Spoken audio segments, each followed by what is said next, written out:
बारंबार जलका नदी में देखा दी भयंकर बन्या परिस्थिति आ बन्या परिस्थितिर मुकाबला प्रशासन सदा सर्वदा प्रस्तुत थिबा बेले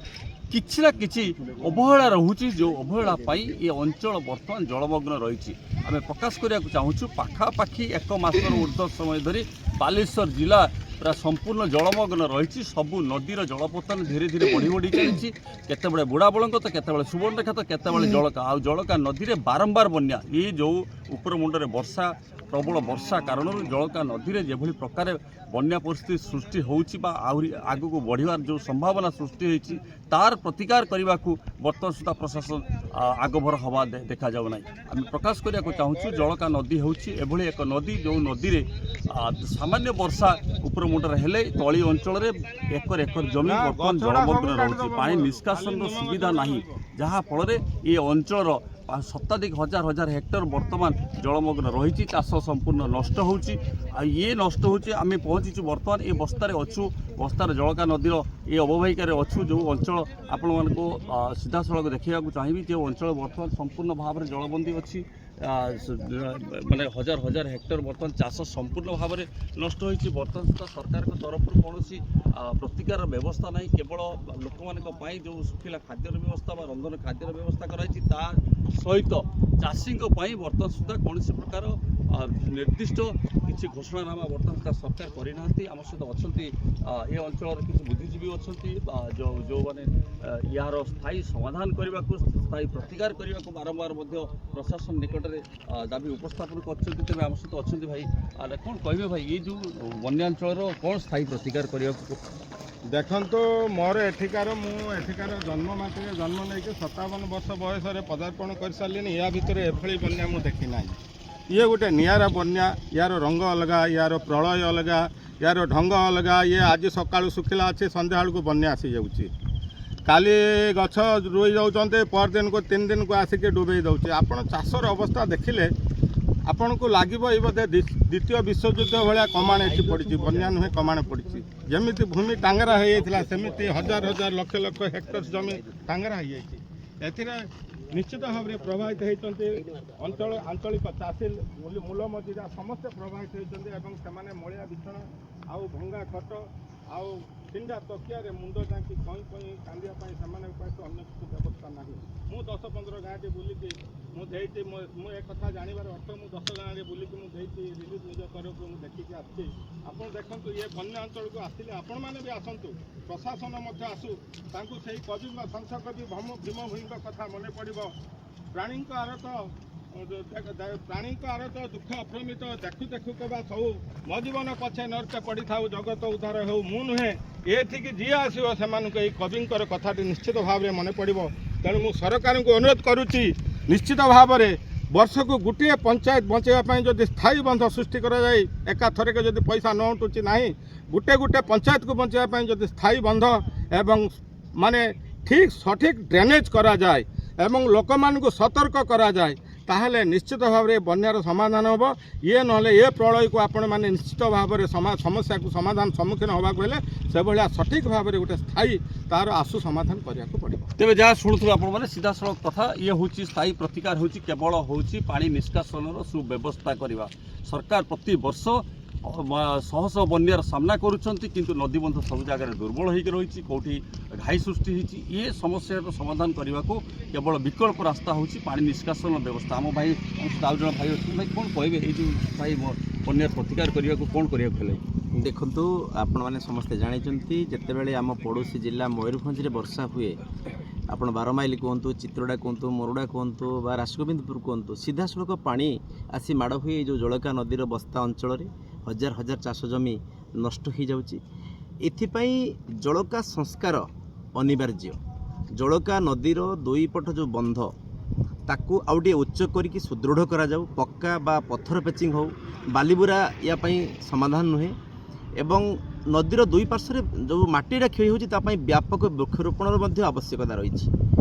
एवं द्वितीय कथा रहा जो प्रतिवर्ष पटुमाटी आसूची छोट छोट जलकार जो उपनदी गुड़ा रही से सब भर्ती हो जाऊँगी खनन जरूरी भी पड़ी तृतीय कथा रहा जिते बड़े ये जो ड्रेनेज व्यवस्था अच्छी ये ड्रेनेज व्यवस्था बहुत पुराना हो गलानी बर्तमान ड्रेनेज अधिक गभीर आउ चौड़ा हवा ଆବଶ୍ୟକତା ରହିଛି। ଆଉ ଗୋଟେ ଗୋଟେ ଜାଗାରେ ଡ୍ରେନେଜ୍ ବନ୍ଦ ହେଇଯାଇଛି, ସେଟାକୁ ମଧ୍ୟ ସଫା ହେବା ଦରକାର ସବୁବେଳେ ନିୟମିତ ଭାବରେ। ଆଉ ଚତୁର୍ଥ କଥା ରହିଲା ବୈଜ୍ଞାନିକ ପଦ୍ଧତି ଅନୁସାରେ ଜଳ କେମିତି ନିଷ୍କାସନ ହେଉଛି। ଯେମିତି ଦେଖନ୍ତୁ ଆମର ପଡ଼ୋଶୀ ଦେଶଗୁଡ଼ା ନଦୀ ସବୁଆଡ଼େ ନଦୀ, ତା ଭିତରେ ଦେଶ ସବୁ ରହିଛି, କେତେ ସୁନ୍ଦର ଭାବେ ପରିଚାଳନା କରୁଛନ୍ତି। ସରକାର ଏଥିପାଇଁ ଏକ୍ସପର୍ଟମାନଙ୍କୁ ଡାକିବାର ଅଛି। ସ୍ଥାନୀୟ ଚାଷୀ ଭାଇମାନେ, ବୁଦ୍ଧିଜୀବୀ ଏମାନଙ୍କୁ ଡାକିକି ଯଦି ସଠିକ୍ ଭାବରେ ବସେଇକି ଗୋଟେ ବନ୍ୟାର ସ୍ଥାୟୀ ପ୍ରତିକାର କରିବେ, ତେବେ ଜଳକା ନଦୀ ଆଉ ବନ୍ୟା ଦେଖିବା ପାଇଁ ପାଇବନି ବୋଲି ମୋର ଦୃଢ଼ ନିଶ୍ଚୟ। ତେବେ ଯାହା ଆପଣମାନେ ଭାଇମାନେ ଯାହା କହୁଥିଲେ, ସ୍ଥାନୀୟ ଅଞ୍ଚଳର ମାନେ ଯାହା ମତ ରଖିଛନ୍ତି ଯେ ନିଶ୍ଚିତ ଭାବରେ ବଡ଼ ନଦୀ ସହିତ ଛୋଟ ନଦୀ ଗୁଡ଼ିକର ତାର ଗତିପଥକୁ ଯଦି ସୁଚାରୁ ରୂପେ ପରିଷ୍କାର କରାଯାଇ ପାରନ୍ତା, ଆଉ ତାପରେ ହୁଏତ ଖୁବ୍ ଶୀଘ୍ର ସେ ଜଳ ନିଷ୍କାସନର ବ୍ୟବସ୍ଥା କରାଯାଇ ପାରନ୍ତା ବା ତାର ପ୍ରତିକାରର କିଛି ବ୍ୟବସ୍ଥା କରାଯାଇ ପାରନ୍ତା। ଆମ ସହିତ ଅଛନ୍ତି ଆଉ କିଛି ଅଛନ୍ତି ଭାଇ, ଯେତେବେଳେ ସେମାନେ କହିବେ ଟିକେ ଭାଇ ଜଣେ ଚାଷୀ ଅଛନ୍ତି, କ'ଣ କହିବେ? ଆପଣଙ୍କର ପ୍ରତିବର୍ଷ ବନ୍ୟା ଆସୁଛି, ବନ୍ୟାରେ କ୍ଷତି ହେଉଛନ୍ତି, ସରକାର ରିଲିଫ୍ ଦେଉଛନ୍ତି, ରିଲିଫ୍ ନେଉଛନ୍ତି, କିନ୍ତୁ ଏହାର ସ୍ଥାୟୀ ପ୍ରତିକାର କ'ଣ? ସାର୍ ମୁଁ କହିବି ଅଧିକା କ'ଣ, ଏ ତ ସବୁ ଜାଣିଛନ୍ତି, କିନ୍ତୁ ମୋର କହିବାର ଅର୍ଥ ଯେଉଁ ବାରମ୍ବାର ବନ୍ୟା ଆସୁଛି, ସରକାର ଯେଉଁ ରିଲିଫ୍ ଦେଉଛି, ହେଲେ ରିଲିଫ୍ଟାକୁ ମୁଁ ଅବଶ୍ୟ ପସନ୍ଦ କରୁନି। କାହିଁକି ନା ସେ ଗୋଟେ 2.5 ଦିନିଆର କଥା, କିନ୍ତୁ ପାଣିଟା କେମିତି ଚାଷ ଜମି ନଷ୍ଟ କରିବନି ସେପରି ଯଦି ଧ୍ୟାନ ଦିଅନ୍ତେ ପ୍ରାୟ ଭଲ ହୁଅନ୍ତା। କାରଣ ନଦୀ ବନ୍ଧ କରି 2 ପଟରେ ଗୋଟେ ଭଲ ରକମ ବନ୍ଧ କରି ପାଣିଟାକୁ ଯଦି ନିଷ୍କାସନ କରିଦିଅନ୍ତେ, କାହିଁକିନା ଶୁଣନ୍ତୁ ଚାଷ ବିଷୟରେ ମୁଁ ଟିକେ କହୁଛି। ଗୋଟେ ଏକର ପ୍ରତି 7,000 ଟଙ୍କା ହଳ ବାବଦକୁ ଯାଇଛି, ରୁଇବା ବାବଦକୁ 12,000 ଟଙ୍କା ଯାଉଛି। ତେଣୁ ବିହନ କିଣୁଛନ୍ତି କେଜି ହେଉଛି 120 ଟଙ୍କା। ଏତିକ କଲା ପରେ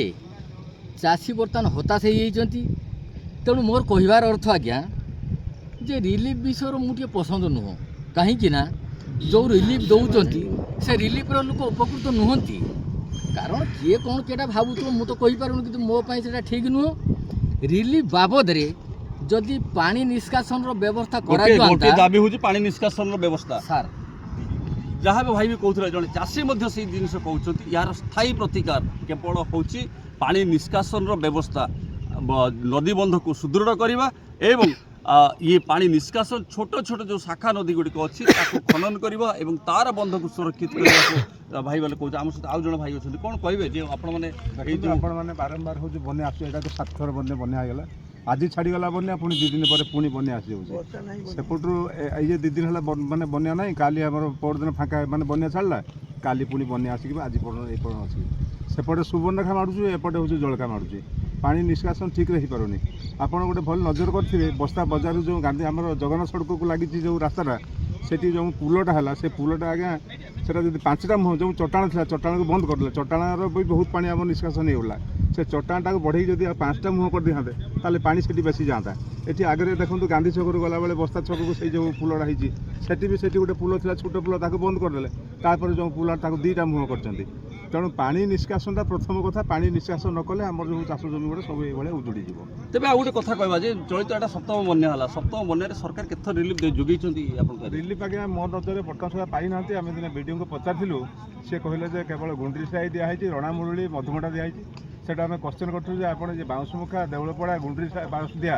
ଏସବୁ ଗାଁ ଗୁଡ଼ାକ କ'ଣ ବନ୍ୟା ହେଇନି? ଆପଣ ତ ଦେଖୁଛନ୍ତି ଏ ବନ୍ୟା ବାରମ୍ବାର ଆସୁଛି, ଏଇଭଳିଆ ରାସ୍ତାକୁ ଦେଖନ୍ତୁ, ଏଇଟା ଧୋଇ ନେଇ ସବୁ ଗାଁ ଯାହାକି ବିଚ୍ଛିନ୍ନ ହୋଇଯାଏ। ତେଣୁ ବର୍ତ୍ତମାନ ସୁଦ୍ଧା ରିଲିଫ୍ କିଛି ଆସେନି। ଯାହା ହେଉଛି ବଦାନ୍ୟ ବ୍ୟକ୍ତିମାନେ ଆସି ଦେଉଛନ୍ତି, ସରକାରଙ୍କ ତରଫରୁ କୌଣସି ରିଲିଫ୍ ଆସିନାହିଁ ବର୍ତ୍ତମାନ। ତେବେ ଆପଣମାନେ ସିଧାସଳଖ ଶୁଣୁଥିଲେ, ଇଏ ଦୃଶ୍ୟ ହେଉଛି ବସ୍ତା ଅଞ୍ଚଳର ଦୃଶ୍ୟ,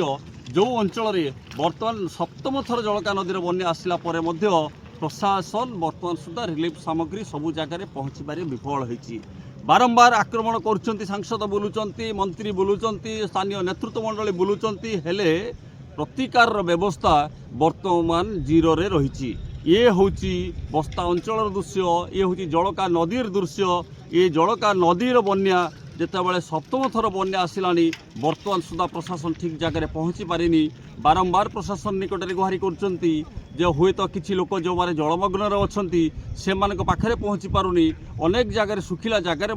रिलीफ सामग्री जोगई दि जाउची जो माने हक पाइबा कथा सेमानक जोगई दि जाई पारुनी ए भली अनेक दृश्य वर्तमान आपण मानक सामने रहउची याको प्रशासन सुविचार करिवार अछि याको प्रशासन याको नै तर्जमा करिवार अछि आ ये पानी निष्कासन व्यवस्था को ठीक भाव में सठिक भाव में करने को अंचलवासी पक्षर